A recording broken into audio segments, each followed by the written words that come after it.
Morning students, आज हम आधारभूत ज्यामितीय अवधारणाएं पार्ट 3 में सीखेंगे डिफरेंट टाइप्स ऑफ लाइंस यानी रेखाओं के प्रकार। रेखाएं हमारी कितने तरह की होती हैं। तो सबसे पहले हम पढ़ेंगे प्रतिच्छेदी रेखाएं यानी इंटरसेक्टिंग लाइंस। अब हमारे यहाँ पर दो रेखाएं दी हुई है, एक है एल और एक है हमारा क्या एम। तो ये दोनों रेखाएं एक दूसरे को ओ बिंदु पर काट रही हैं। तो जिस बिंदु पर काटती हैं उस बिंदु को हम बोलते हैं प्रतिच्छेद बिंदु।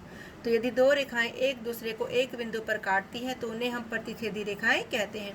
और जिस बिंदु पर दोनों रेखाएं एक दूसरे को मिलती है उसे हम प्रतिच्छेद बिंदु कहते हैं। एग्जाम्पल के तौर पर हमारा जो अंग्रेजी वर्णमाला का अक्षर है एक्स। दूसरा एग्जाम्पल हमने लिखा है अभ्यास पुस्तिका के दो संलग्न किनारे।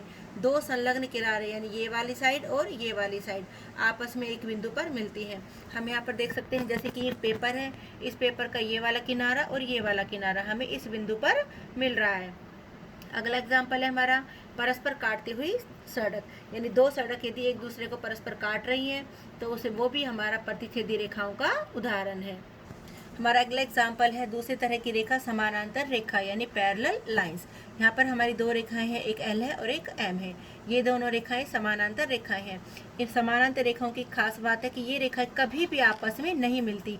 इस रेखा को जितना भी आगे बढ़ाओ और इस रेखा को जितना भी आगे हम बढ़ाएं, अगर जितना हमारा डिस्टेंस यहाँ पर है उतना ही हमारा डिस्टेंस यहाँ पर रहेगा और आगे भी हम इसको जितना बढ़ाएंगे उतना ही डिस्टेंस वहाँ भी रहेगा।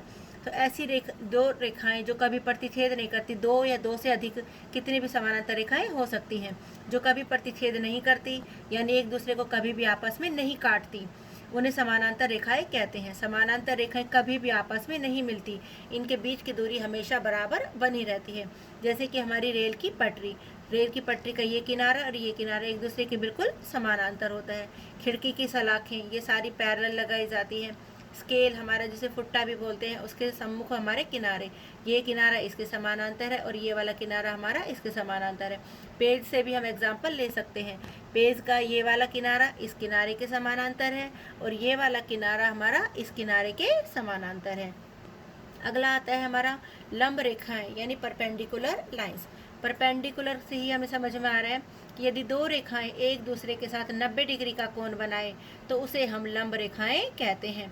तो ये वाली रेखा और ये वाली रेखा आपस में कैसी है, लंब रेखा, क्योंकि जहाँ पर ये काट रही है वहाँ पर कितने डिग्री का कोण बना रही है, 90 डिग्री का। तो यदि दो रेखाएं एक दूसरे के साथ 90 डिग्री का कोण बनाए तो उन्हें हम लंब रेखाएं कहते हैं। अगला है हमारा संगामी रेखा यानी कॉन्करेंट लाइंस। हमने दो रेखाओं के लिए पढ़ा था, उन्हें तो हम बोलते हैं प्रतिच्छेदी रेखाएं। यदि दो से ज़्यादा रेखाएं हों और वो एक ही बिंदु पर मिले तो उन्हें हम बोलते हैं संगामी रेखाएं। जैसे इसमें हमारी कई रेखाएं हमारी दी हुई हैं, एक रेखा, 2, 3, 4। तो जिस बिंदु पर वो मिलती है उसे हम बोलते हैं संगमन बिंदु।